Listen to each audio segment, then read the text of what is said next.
afternoon, brothers and sisters, and welcome once again to the Self Improvement Basis for Community Development Talk Show. I'm your weekly host, Brother James Muhammad, and this week we have our Zoom, and I'm honored to have on the show all the way from the East Coast my Growflo sister, Sister Portia. Good afternoon, sister. Good afternoon, Brother And James. How did you I doing did today? I pronounce that name right? Yes, sir. Yes, All sir. right, thank you, sister. First of all, thank you for coming on the Self Improvement Basis for Community Development Talk Show. And I want to also say, sister, those are some beautiful podcasts that you have been presenting to the nation as it relates to how to grow your own food. So we titled this show, How to Eat to Live, How to Grow to Live. Now, as I watch your videos, I started getting interested in growing. I just bought a new home and I've lotted out a special area where I'm going to start my garden. But I also order your ebook, which we're going to talk about later on, to help me in the beginning process. Well, sister, first of all, there's a lot going on in America. Yes, sir. Looking at the current situation in America with the high price of gas, the high price of food, the economic situation, and safe food, why is it so important now for us to grow our own food? It is so pertinent for us to grow our own food because, first of all, we have to be on the mindset of building and passing down generational health.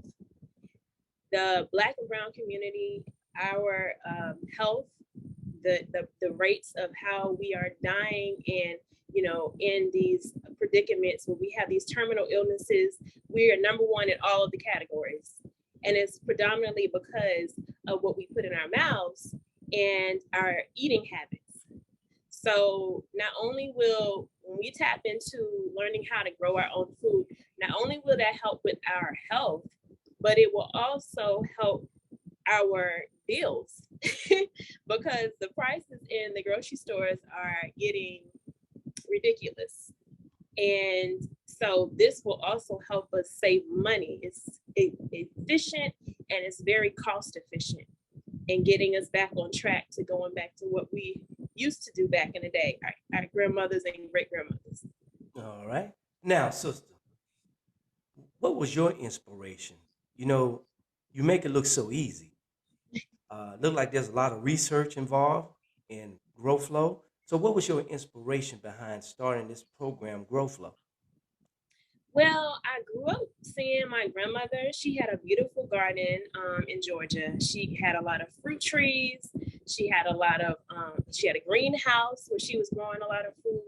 And so I was exposed to that at an early age. But what really like sparked my interest was later on in my 20s, where I was around some other, believers, people who were into farming and gardening as well. And I just started hanging around them. I started following them and observing what they were doing and how they were getting it done and how, peaceful it became, and the benefits from it and how the food tasted so much more different than in the grocery store. And it piqued my interest, especially because I love good tasting food, not just food, but great tasting food.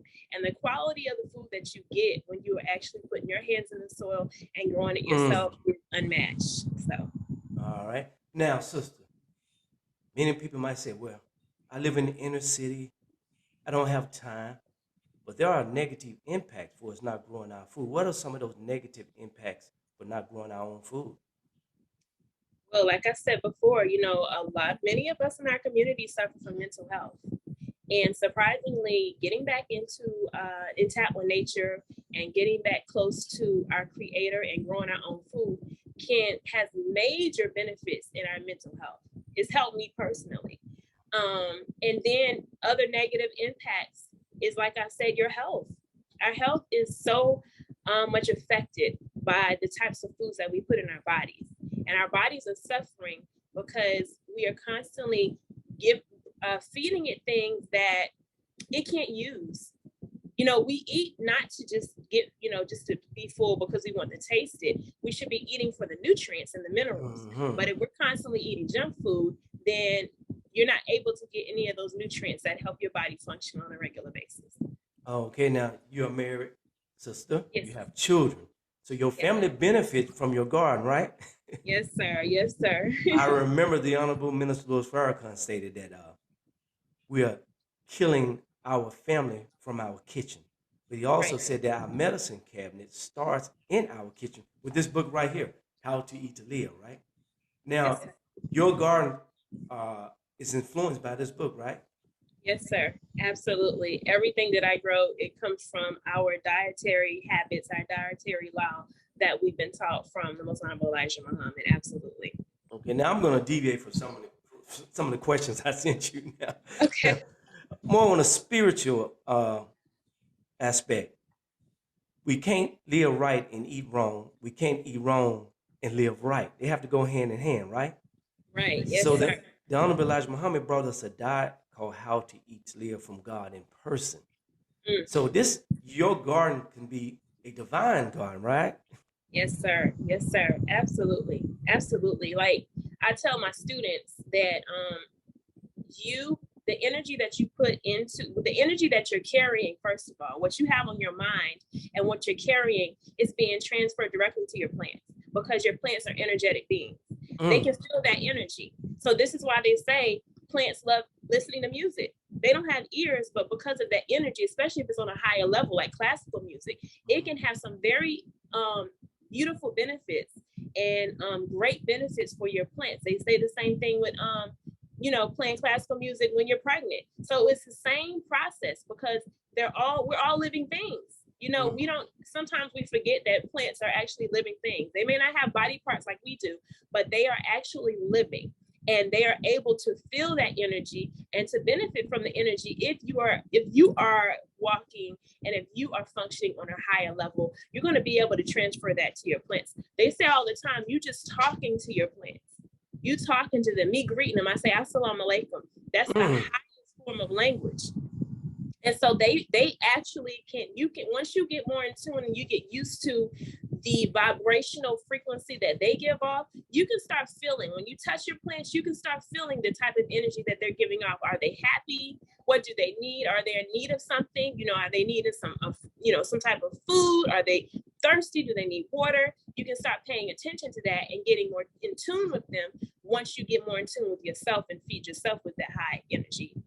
Oh, beautiful, sister. Brothers and sisters, if you're just now tuning in to the Self Improvement Basis for Community Development Talk Show, the title of our show today is How to Eat to Live and How to Grow to Live. I'm sitting here with Sister Portia, and I'm learning.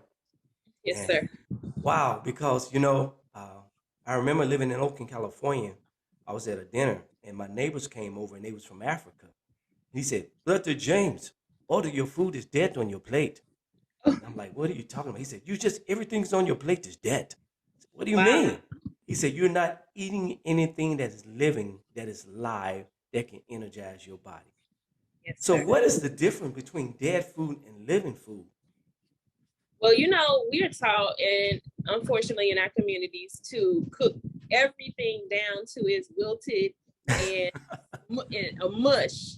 But that is not the best way. Like if you're trying to get the highest form of nutrients and the highest form of the vitamins that the fruits and vegetables are supposed to give and provide for you, then you still want that nice bright green color, which means that your food is not going to be soft. Your food should have a slight bite to it. And that lets you know now if you're eating things like salads where you're eating the food raw, then that's where you get, full-blown nutrients. And that's what they call things like your Swiss chard, your spinach, and certain forms of lettuce. They call them powerhouses. They're very nutrient dense because you are getting firsthand all of those vitamins and nutrients raw. Nothing is being compromised or prohibited by heat. But if you put too much heat on your food, you will kill all the nutrients out of it and you won't be able to benefit from the reason why you should be eating food in the first place. Oh, wow, beautiful. Now, brothers and sisters, I sent my sister Portia some questions, but listening to her, I'm kind of deviating from those questions because it sounds like you can handle it. Yes, Because sir. I'm really kind of moving on the spirit because you're really touching on some very important points and you're defining what it means how to eat to live, not what to eat to live. because Right. how to eat to live teach us the proper way to cook our food, prepare our food, store our food, grow our food, because you can eat too much of the good things, right? And Yes, it'll sir. kill you. So Yes. thank you, sister, for expounding on that. Now, when I go to the grocery store, I'm confused. I see these little numbers on my fruits and vegetables. So, organic, GMO, and conventional. What Right. is the difference? Okay, so there's a big difference. Your conventional produce, first of all, that means that food, that those fruits and vegetables were grown with chemicals and pesticides.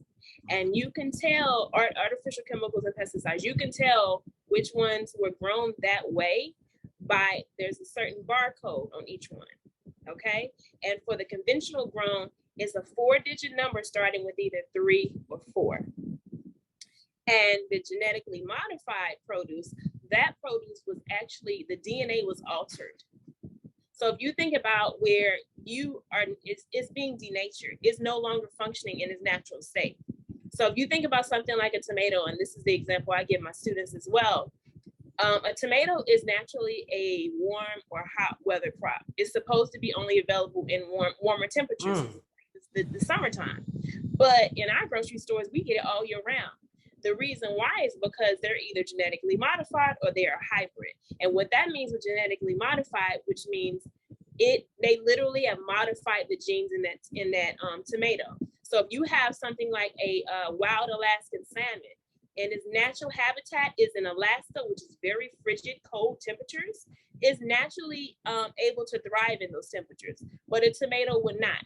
What they do is they take the DNA out of the salmon and they place it, now this is in the laboratory, they place it inside these tomato plants and insert it in the DNA of the tomato. And now the tomato has its DNA altered and is able to function and grow in cold temperatures.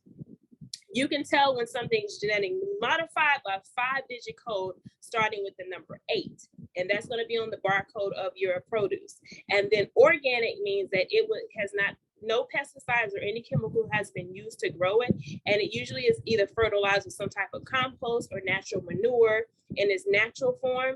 And you can find a 5-digit number with starting with the number 9 for organic produce in the grocery stores. Wow. I wonder why the number 9. Right.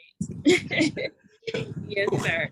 Brothers and sisters, if you're just now tuning in to the Self Improvement, the basis for community development talk show, I'm sitting here with my sister Portia. She's teaching us how to grow to live and how to eat to live. And sister, as you was speaking of those numbers, kind of mathematics, so what we consume in our body should agree with that which is coming out of the earth. There's a code Right. that our DNA system recognizes that comes from the earth, right? Yes, I'm, sir. I'm kind of reminded of a scripture where it said, "Ye are all God's children of the Most High God." But then I believe there's a scripture after say, "Oh, rise, O ye gods, and inherit the earth." And it's interesting because we cannot inherit this earth till we have the proper knowledge to inherit this earth, to know how to pull from this earth. And if we're not taught how to eat to live, then when we consume from the earth and it's not proper, we'll end up in the earth faster.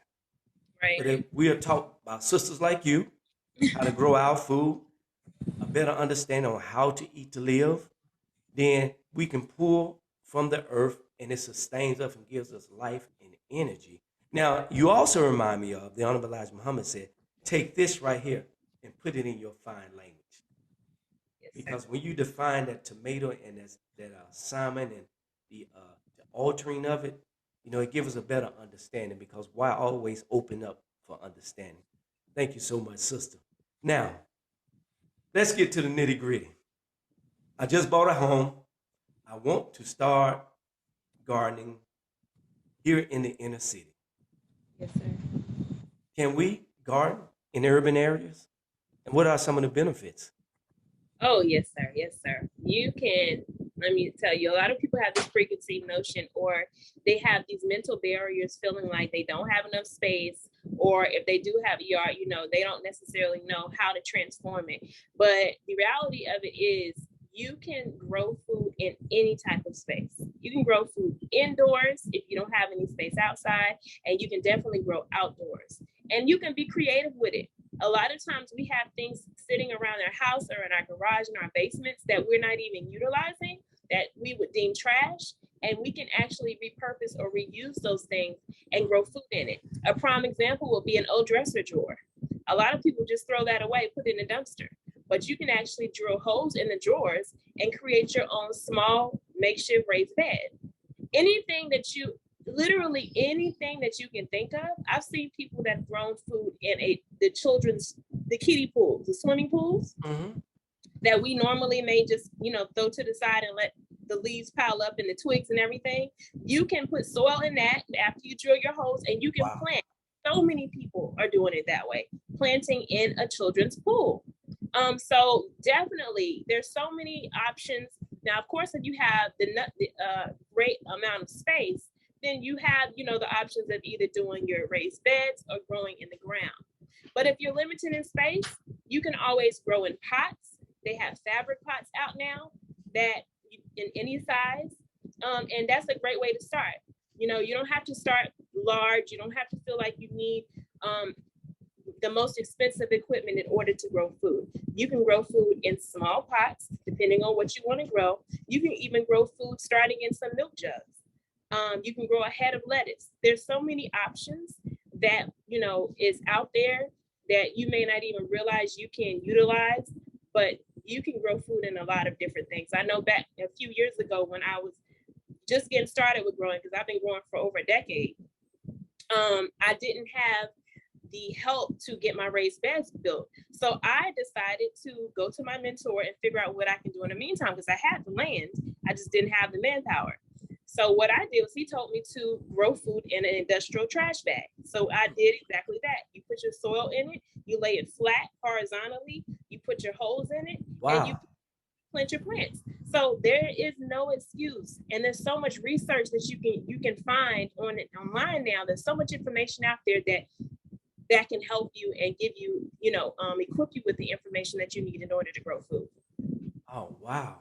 I mean, a bell pepper beats a hungry stomach. I know that. Yes, sir. Okay. Yes, sir. Well, now, sister, for a beginner like me, it's getting warm. What should I start with? Uh, you know, I took a bell pepper today, and knowing that I was coming on this show, I refused to throw the seeds away. Yes, sir. Yes, sir. That's a great start. So, what are some of the things can I start growing here in the change of seasons? I would suggest for a beginner gardener, someone who's just now getting their feet wet, start with something small and something easy. So you want to think of something that, doesn't take a lot of maintenance. It's not really high maintenance. It's very easy to deal with.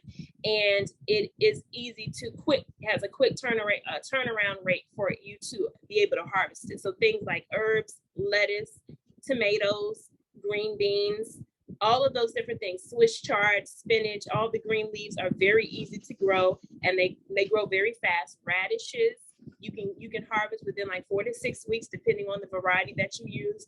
So those are a great start. If you try those, your bell peppers as well, then that's a great start for a beginner gardener. Okay, now we're going to start for a commercial break. So you can tell us about the classes that are coming up and also your ebook. Yes, sir. Yes, sir. So I'm very excited. My company is Growflo, where we educate and empower people to grow their own food, no matter how much space they have. And we have our gardening basics classes coming up this Saturday, March 19th.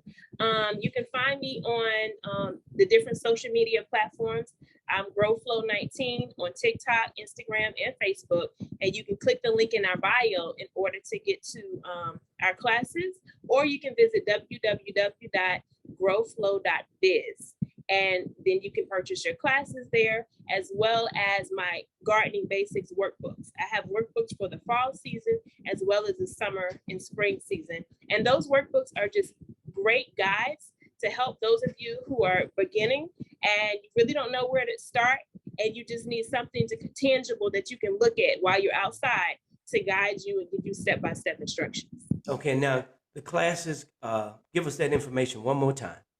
Yes, sir. The gardening basics classes start this Saturday, and they're a 3-week course. So it'll be every Saturday from this Saturday until April 2nd, starting at 3 p.m. They last about an hour, hour and a half, and they're wonderful. We're gonna get you started with all the knowledge and information that you need in order to start growing food.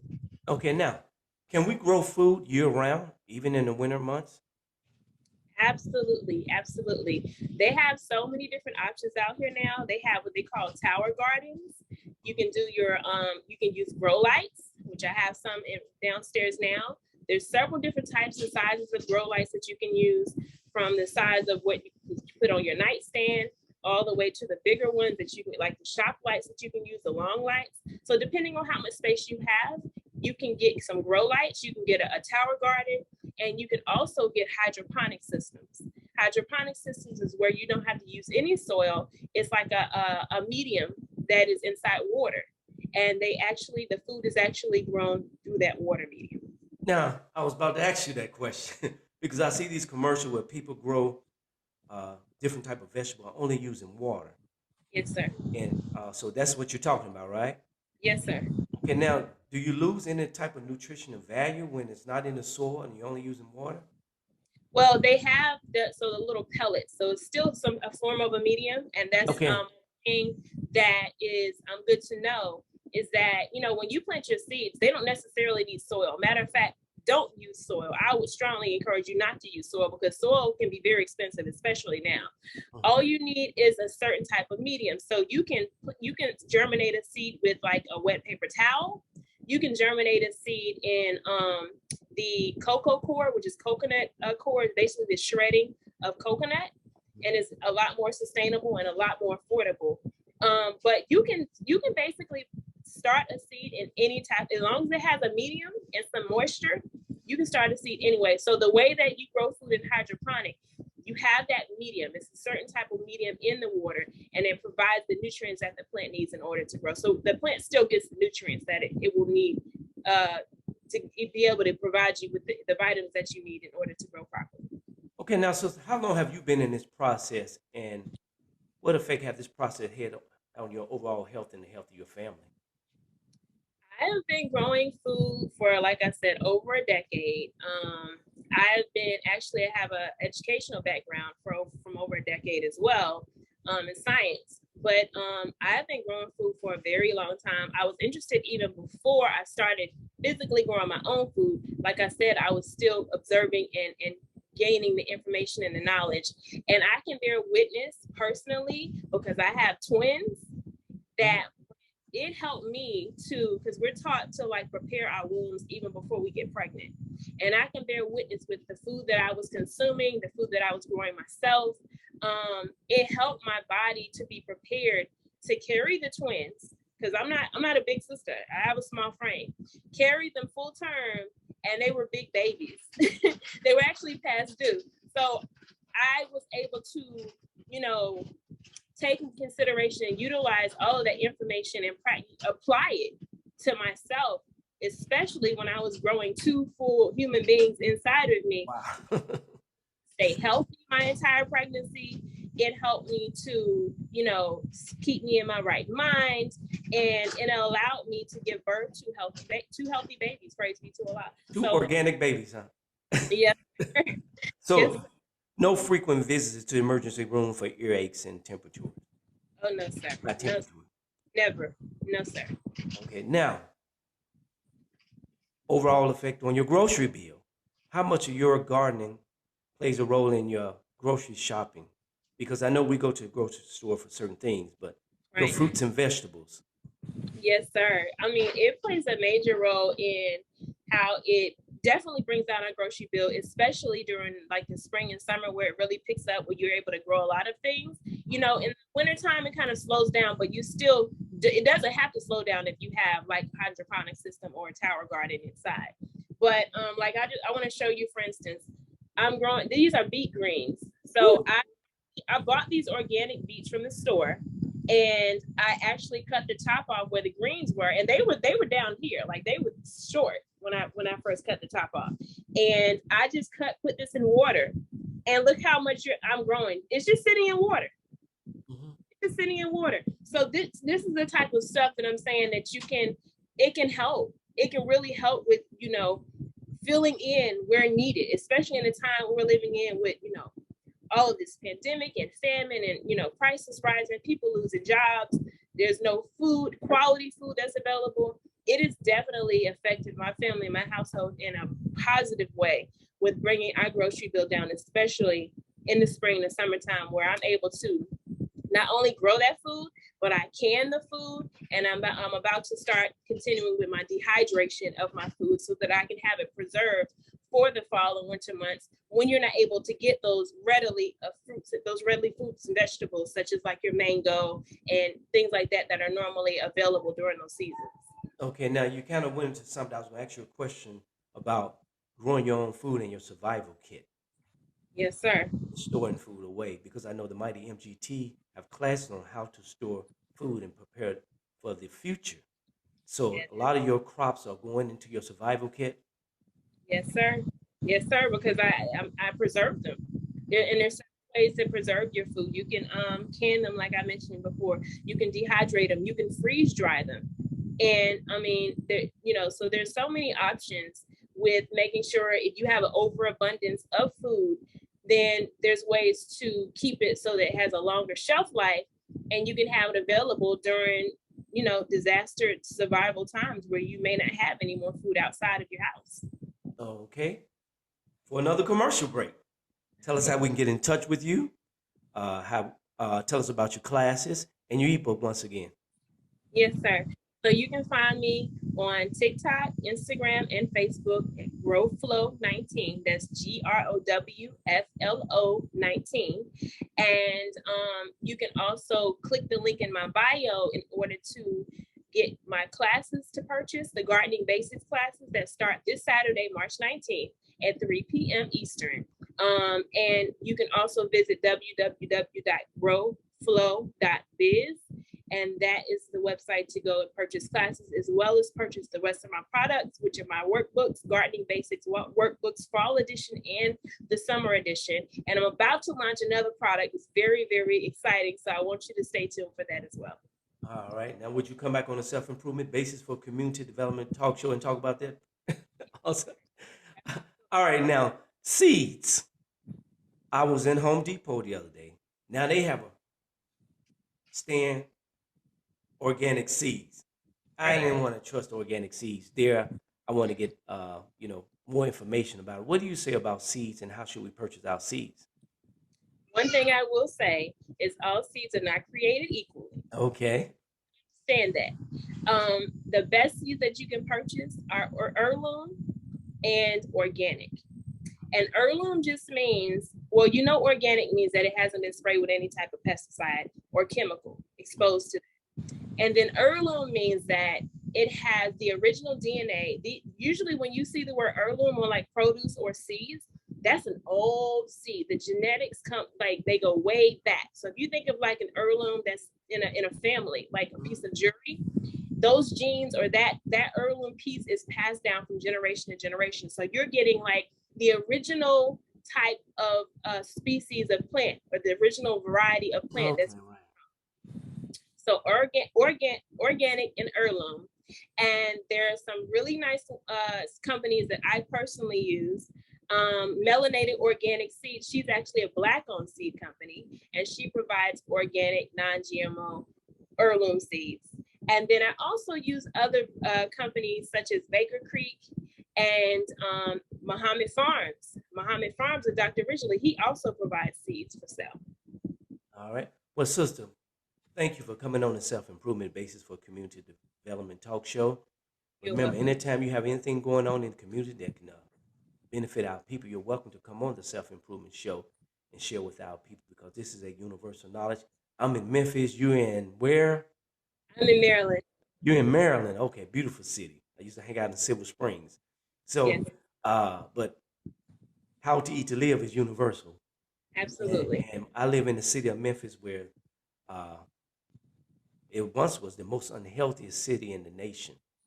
And there's a dialysis clinic on every corner.